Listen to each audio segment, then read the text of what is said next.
wanted to introduce all of you to the Cape gooseberry, or Physalis peruviana. It's an exciting fruit.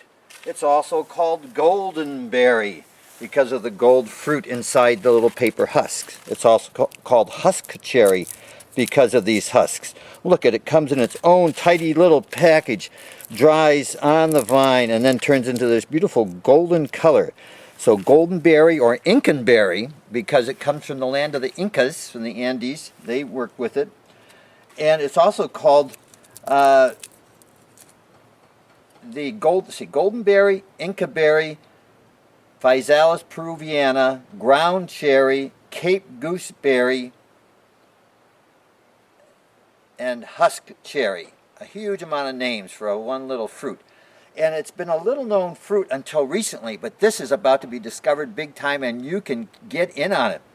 These are one of the best adaptogens around. In other words, they help your body adapt to problems you're having. It's going to make you, whether you're high in blood pressure or low in blood pressure, it helps normalize it. If you're high in blood sugar or low in blood sugar, it helps normalize it. In other words, an adaptogen normalizes functions in the body.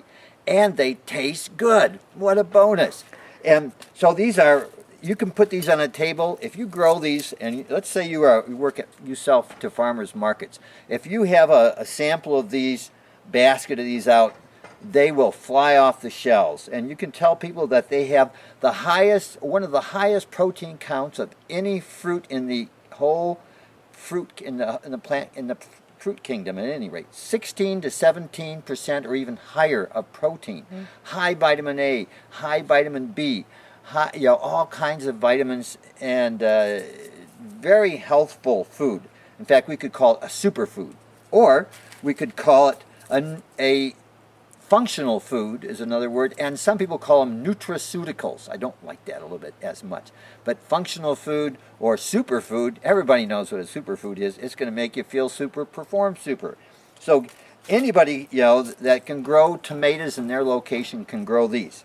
So I'd like to introduce you to the plant. Here we go. Step forward. Yes, sirree. Show yourself to the people. Look at this beautiful plant. This whole spread here, from here all the way over to there, all the way to that elecampane. This is 2 plants. This is the result of 2 plants that went in this spring. It's just like a tomato. You started in a greenhouse, and then you plant it out after danger of frost. And look at that canopy. I think it kind of looks like a rainforest canopy. It has this multi-leveled canopy approach, quite exotic. So if we pick up under here and take a look, there's a big there's some parsley here involved too. But this is, see, they bear their little capsules along the stem at the leaf axils. And let's see if we can find some that's a little bit riper. Here's one.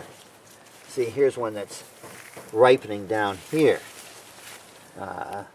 So that one is pale. That's good enough to eat. It's actually split.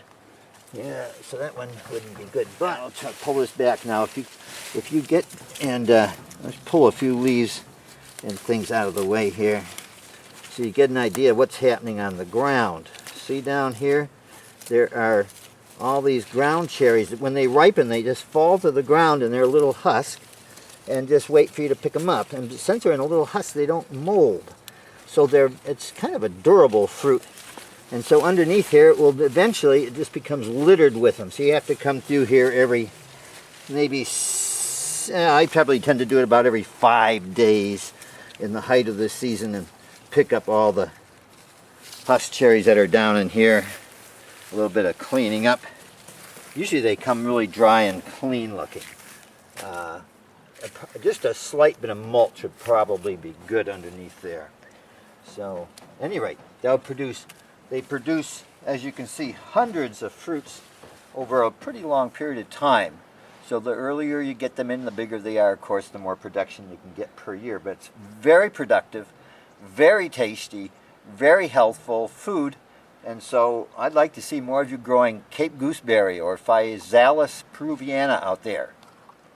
So I've been growing Physalis for probably 5 years or so, and my experience has been that they self-seed a lot. You don't get all the fruits down there.